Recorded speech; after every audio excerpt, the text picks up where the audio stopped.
Let me make sure I'm very clear with what I'm saying here. I do think that the next Nintendo system after the Switch, or Nintendo Switch 2, as I'll be calling it, will be backwards compatible with Nintendo Switch 1 games. And I will get into multiple reasons why I think that in just a bit. But first, I wanted to discuss the only reason why, if they did, they wouldn't have backwards compatibility. Now, this is based off of a recent Nate the Hate podcast. I really enjoyed listening in because MVG, who's also on the Nate the Hate podcast, he's a good friend of the channel and fellow Spawncast member, and he brought up some good points from the development and technical side. And if you want to check out what he had to say, because he goes into it more in depth, more than I ever could, because I'm not a developer, make sure you check out the link in the description. I will have it there for you. He says that there's going to be technical hurdles, and I absolutely agree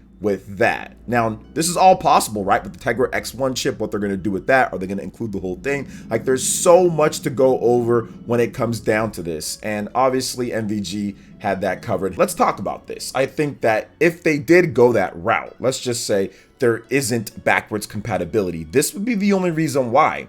And that would be because the system is actually going for a completely different target market when it comes down to it. This would be a higher spec system, and they'd be looking to kind of capitalize on what Microsoft and Sony does. This system would be more in direct competition with PS5 and Xbox Series and PC, and they would probably use the Nintendo Switch as a second pillar, because the one thing that the Nintendo Switch has that we'll get into later, why I think that they are going to have backwards compatibility, is so much money going into it that it'd be somewhat silly to just leave that alone. So if Nintendo didn't have backwards compatibility, I do feel that this next system would be much higher spec and much more of a normal home console, and they would use the Nintendo Switch as their portable or second system, almost like the Wii and the DS, or the GameCube and the GBA. That is the only way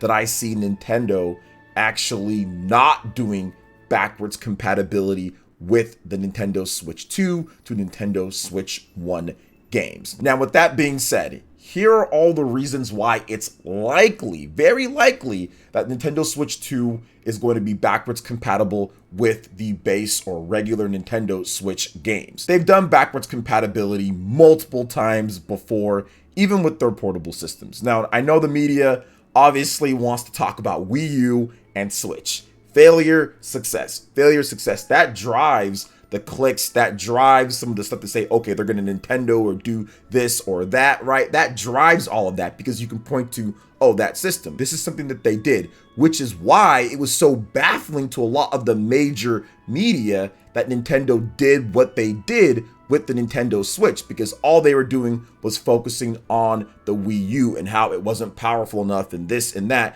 and they did not want to factor in Nintendo's portable systems and combining it into one, and the success that can be had there, because the major media loved to ignore the Nintendo 3DS. 3DS games were never nominated for things. They were never really put up in the pedestal of games or anything. Everyone would just talk about home console, home console, home console, at least here in the US. So people like to just ignore that. But if you look back at their history, Nintendo's done a lot of backwards compatibility multiple times, so much in their history. I mean, look at it. You go Game Boy to Game Boy Color, GBA to Nintendo DS, Nintendo DS to Nintendo 3DS, GameCube to the Wii, Wii to the Wii U.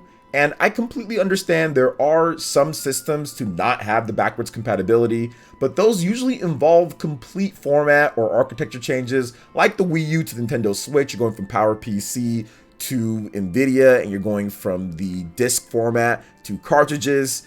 I think based on the success of the Nintendo Switch, they will continue to use NVIDIA and find a way to absorb that Tegra X1 into the new SoC, or just simply have it included, because the chip is so old and cheap at this point. I mean, they probably have a ton of them, right? I mean, they would have to have more at least. Even with the chip shortage, they were able to sell what they sold. So they definitely have some of those, and it seems like things are getting better overall with the chips. And even if this was a major hurdle technical wise to do something like this, or more expensive, it would be worth taking, considering how much money the Nintendo Switch can continue to make. Now, speaking of money, that's also another big thing here, and this is multifaceted, so stick with me on this one, guys. Now, the Nintendo Switch market is still very vibrant and makes tons of money. Nintendo still wants to make money off of these Switch games. Now, launching your next system with an instant library of big games that are still near full price, that's one thing that people kind of criticize Nintendo for, and I completely understand that, is that there isn't a lot of price drops on games. Now, if you can instantly profit off of that without any actual extra work being done, that is the more likely scenario that Nintendo will take. Now, out of all of Nintendo's past systems, outside of the Game Boy, this is the longest and healthiest a system's ever been 6 years later. All of Nintendo's other systems are usually on life support at this time or completely dead. So it makes sense Nintendo would want to continue selling their evergreen titles like Super Smash Bros. Ultimate and Super Mario Odyssey to new people and peeps who maybe just missed out on the games on the previous system, and they can pick it up on the new system. Now, there's a side note here, and a very important side note that we have to get to.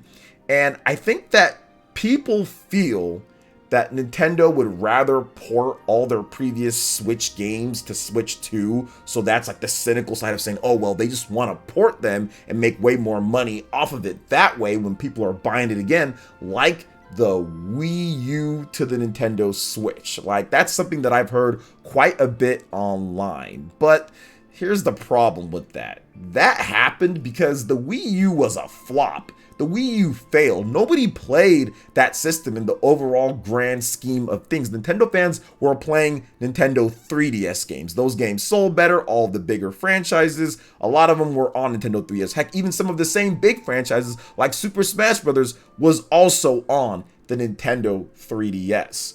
Nobody played most of those Wii U games. So logically, it made sense to bring those over to Nintendo Switch. It would be irresponsible to not bring those games over. But also, here's the second thing, because it would take more resources and time when the games on the Switch are still near full price. They're gonna report them, charge full price when those games are already sitting there on the store shelves. They're not gonna fade away. They're still gonna be there when it comes to a lot of the big games. Backwards compatibility affords Nintendo the luxury of just having a game still be pretty profitable well after it launched, and for users just to be able to go out there and buy that game. Now, a perfect example of this was games like Mario Kart Wii and Super Smash Bros. Brawl still selling to Wii and Wii U owners well after the Wii was done getting official Nintendo first-party support. This also happened with DS games to 3DS as well. People were still buying regular Nintendo DS games, first-party and third-party wise, even when the Nintendo 3DS was out and the DS support pretty much dried up. Now, outside of a few instances like new play control for the Wii, some enhanced remasters before Nintendo's passed over the long decades of their history, Nintendo largely doesn't port over whole libraries and games from previous generations, even with systems of backwards compatibility. So I think that this whole Wii U to Switch thing, I think they're going to more go back to what they did before on multiple portable platforms and even multiple home consoles with GameCube to Wii, Wii to Wii U. Now, next up is Nintendo accounts being transferred from Switch to Switch 2. Now, this is something that's already been confirmed. We already know this. Nintendo announced this back at an investor meeting in 2021. You guys are seeing this slide. And Nintendo confirmed that there was indeed a next generation integrated hardware software system, but also Nintendo accounts will be transferable to that next system. Now, having your Nintendo account transfer over pretty much says there will be a continuation of what you have purchased, which includes software from the Nintendo Switch and also NSO titles or the NSO online service. Now, if Nintendo is taking the time to migrate accounts over and making sure that works fully and having compatibility with all that, I think they feel that the connected nature from the Switch to Switch 2 is something very important, and it would obviously be a far easier transition to just have all the stuff that you already have already playable and ready to go for those users who want to upgrade. So to me, it makes sense that way with what they've even already talked about and confirmed to investors. Now, this last point is interesting because it's talking about Nintendo's new management. Now, Shuntaro Furukawa, he is an extremely conservative dude. I don't actually think I've seen him outside of a few clips when he first took over as Nintendo's big boss. I mean, all he is about the business. And that business that he conducts is very fundamental. He's a Japanese business version of Tim Duncan, man. I mean, the big fundamentals, nothing flashy, and use the sauce when you need to with the games, but overall, nothing really flashy. Now, I think that he, along with Mr. Koizumi and others who made the Switch an overwhelming success off of the ideas from the late great Satoru Iwata, I think he'll still want to take advantage of that Switch market based off of what they've done with the current Switch layout. I mean, they're not taking big risks. They're doing the big franchises that people want. They're expanding upon the franchises that have shown growth in the recent generation or two with stuff like Xenoblade and Fire Emblem and those type of titles. They're really not pushing things too crazy on one side or another. They're being very calculated in their games and in their business. I think that conservative thought process is what helped lead to no Switch Pro and them saying, you know what, it's going to be too much of a financial risk with the chip shortage and with the issues that we're having. Let's just hold off on it and let's just make the next system. And of course, we can get enhanced performance and better whatever with the next system and continue to sell what we've been selling because it's been doing very good. They were very hesitant on that and ultimately didn't end up doing it based off of a report that we did get. Now, I think that conservative nature will bleed into the decision making of this new management and to make sure that the Nintendo Switch 2 is as successful as possible. And I think that's part of them saying, you know what, Switch is already there. Let's just go ahead and make sure that everything is part of this next system as we set up our business and as we set up our marketing and set up what we're going to do with this next system with the games. And we know that the games are coming because they've also already stated on that same investors meeting back in 2021 that they've got $1 billion money invested into the next wave of games. So they are prepping, they are getting ready for a big launch of a next generation Nintendo system, but also making sure that they take advantage of the Nintendo accounts and what they've done with making sure that the Switch was successful. So to me, it makes sense that way from the management standpoint. And even if you look at it, stuff like region locking and giving players multiple options, those type of things that they kind of incorporated a lot more with the Nintendo Switch to be exact. Those are the type of things that I think that kind of expected that they will do with this next system. Now, listen, guys, I don't know for 100% certain what Nintendo will do, but I have a very good feeling based off of everything that I talked about here. All the signs are kind of pointing towards playing it safe with this and making sure backwards compatibility is a thing, improving what they need to improve with NSO, and also with the new online system that they have here with MPLN. I mean, there are a number of things that they have to do with this. They're not perfect at all, but I do feel that this is one of the things based off of their past and also based off of what we've talked about, why they will have this. But once again, you never know ultimately until Nintendo talks about it.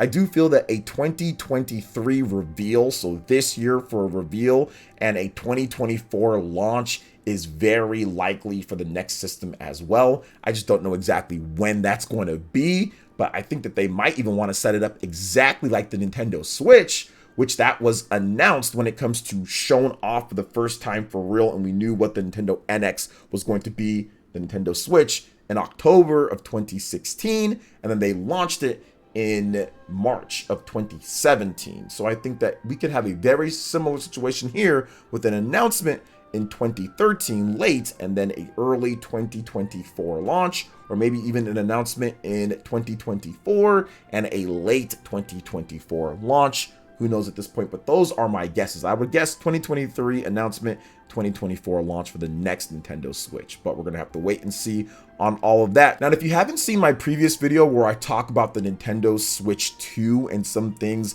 surrounding what I think that they're doing based off of a previous report, it's a very interesting video, had 70,000 plus views, so thank you guys so much for watching that. But if you haven't seen it, or if you're somebody new, check out the link in the description. I will have a link to that video. You guys can check it out and get in on the discussion. So thank you guys so much for watching. I do appreciate it, and we'll see you for the next video. Peace.